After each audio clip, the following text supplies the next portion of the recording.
Jerry Brudos, who stalked Salem, Oregon, and the surrounding area in the late 1960s, kept a gruesome photographic record of his victims. He carried out all of his murders while ostensibly carrying on a normal life. His wife, Darky, would later say that she had no idea what was going on. Brudos is also one of the physically strongest serial killers on record. As a 6-foot, freckle-faced man with eyes turned down at the corners and a moonish face, at 190 pounds. He may not have looked terribly imposing, but it was said that he could lift a 300-pound freezer by himself. Jerome Henry Brudos was born on January 31, 1939, in Webster, South Dakota. He was the second son of Henry and Eileen Brudos. Initially, his mother hadn't wanted another child, but she accepted her fate and hoped for a daughter. Instead, she had a second son. Eileen's obvious disappointment quickly translated into open hostility toward Jerry. She was domineering and critical of him, but warm and approving of his older brother, Larry. One day, when Jerry brought high heels home from the junkyard, she told Jerry that he was wicked for liking the shoes. Her reaction triggered something in the boy, as he quickly developed an obsession with women's footwear. In the subsequent years, Jerry Brudos tested the boundaries of his new fixation. In first grade, he stole his teacher's high heels from her desk.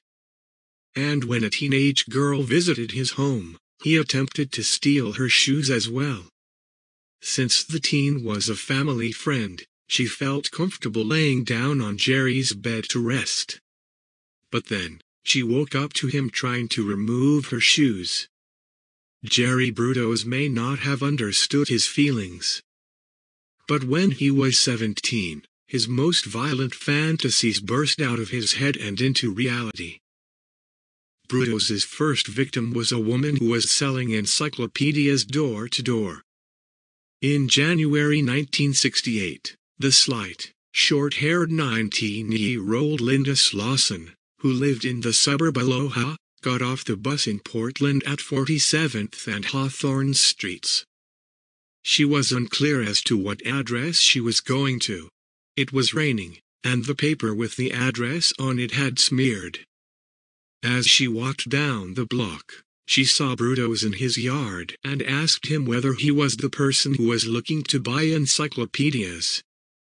Brudos invited her into the house, told her that his mother and daughter were upstairs playing, and suggested that they go down to the basement where they wouldn't be disturbed. Slauson willingly agreed to go downstairs while they chatted about the encyclopedias and how good they would be for his two kids. When they reached the basement, Brudos pulled up a stool for her to sit on. She sat. Then Brudos came up behind her and slammed her on the head with a 2x4. She fell off the stool, unconscious. Brudos got on top of her and finished her off, choking her to death with his bare hands. While all this was going on, his mother and young daughter really were upstairs playing. He decided to get them out of the house so he could have fun with the corpse. He went upstairs and suggested that his mother pick up some hamburgers for supper, and he gave her the money to do so. She left the house, and Brudos went back downstairs.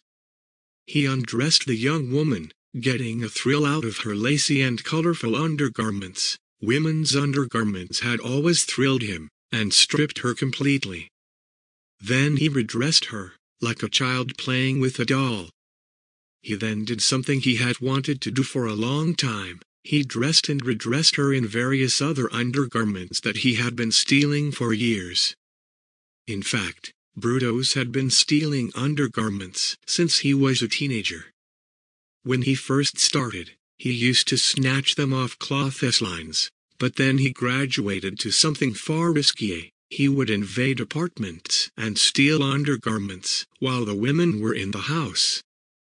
Occasionally they awakened and he would rape them. When his mother and daughter returned from the restaurant, Brudos was not deterred. He had a beer, then went back into the basement to continue his games, all in a state of pulsating sexual excitement. Before he was finished with the body, Brudos decided to take something to remember her by. He cut off the young woman's left foot, slipped her shoe on it, and stored it in the freezer. Brudos had a deep fetish for women's shoes. As he was getting rid of the body, Brudos displayed both his cleverness and his strength. He tied part of an engine to her body and, under the cover of darkness, carried her out to his car and stored her in the trunk. He then drove out to a bridge that spanned the Willamette River, parked, and slyly broke out his tire-changing gear as though he had a flat. A car or two went by, and when the coast was clear he opened the trunk and lifted Linda Slauson out with ease, despite the weight of the engine, and dropped her into the water. She sank immediately and stayed down. Linda Slauson's disappearance didn't shock the community. Because of the transient nature of door-to-door sales, when a young person like Slauson didn't show up back at work, no one gave it a second thought. She had just quit, they assumed. Happened all the time. Brudos's second victim was Jan Susan Whitney, a dark-haired, pretty girl who was 57 and weighed 130 pounds. She disappeared on November 26, 1968. As information gathered later would show, Whitney had left her friend's house in Eugene, Oregon, and was traveling on Interstate 5 toward her apartment in McMinnville when her car had problems and she had to stop. Jerry Brudos was the one who stopped to help her. When she disappeared, people were very concerned, particularly when her car, a red and white Rambler, was found locked and intact, parked in a rest area just north of Albany, Oregon.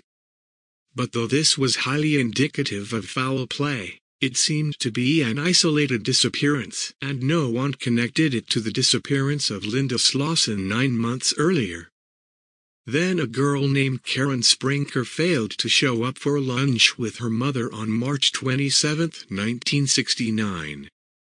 They had plans to eat and then shop at Meyer and Frank's department store, where they were going to pick up clothing for Karen's spring semester at Oregon State University. After a few hours and a fruitless search for Karen, her mother reported her missing to the Salem police. She explained to the police that Karen was definitely not a runaway, that she was someone special, and indeed she was. At 19 she had been class salutatorian, a brilliant student, a lovely girl who one day hoped to be a doctor. Despite this, all the police could do was take a report and wait the required 24 hours before instituting a search. They do this because most of the time the missing person will show up within the first 24 hours with a logical explanation, and the wait saves time and effort on fruitless investigations.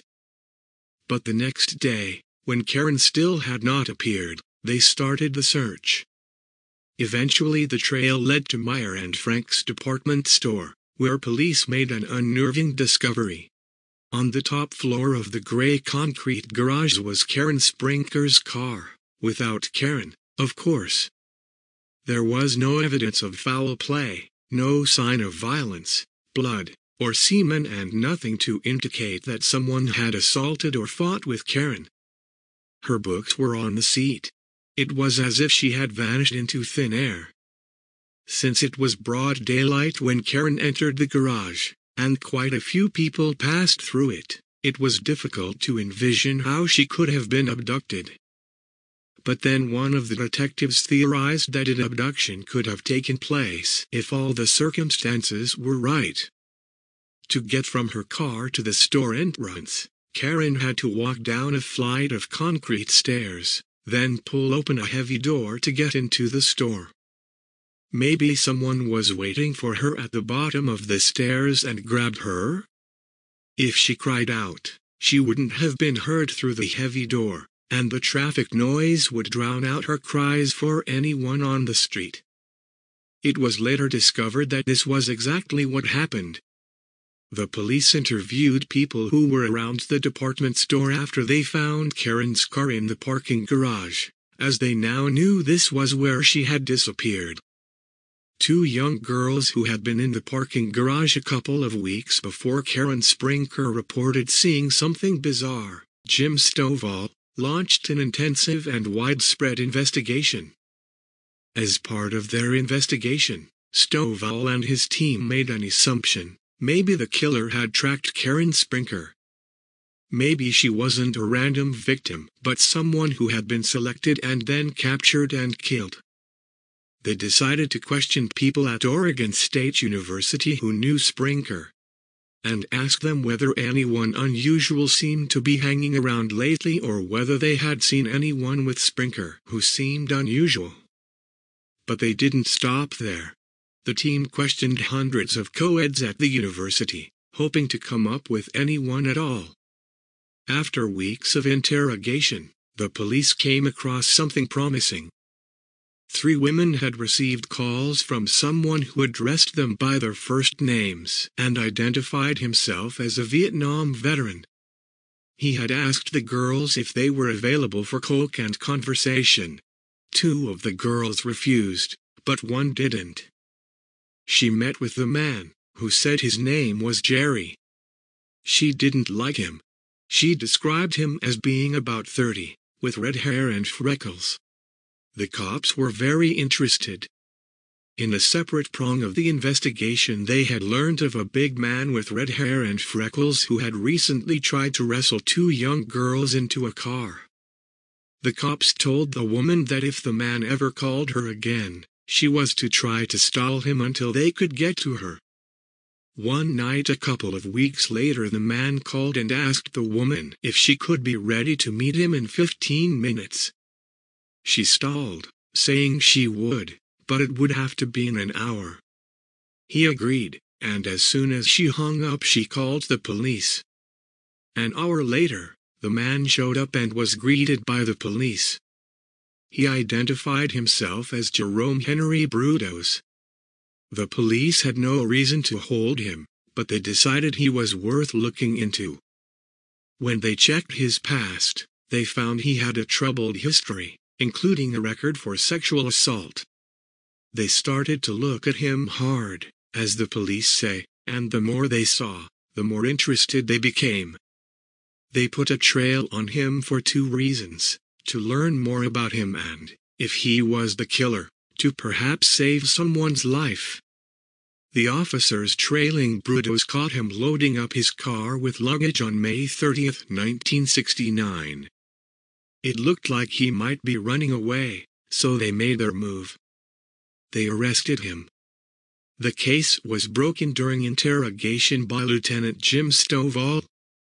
Brudos, despite the warnings of his attorney, just kept talking. He eventually admitted his first murder of the encyclopedia saleswoman, and the floodgates opened. He admitted killing the other girls and added some gruesome details. He had made paperweights out of the breasts of some of them. But the method he used to kill them was the real horror. He took them to his garage, trussed them, tied a noose around their necks, and, with the rope secured to an overhead beam, winched them off the floor and strangled them. He also liked to photograph them as they died. Indeed, when police examined the picture of Jan Susan Whitney being hung, in a corner of the picture they saw a face reflected in a mirror, the face of the photographer, Jerry Brudos.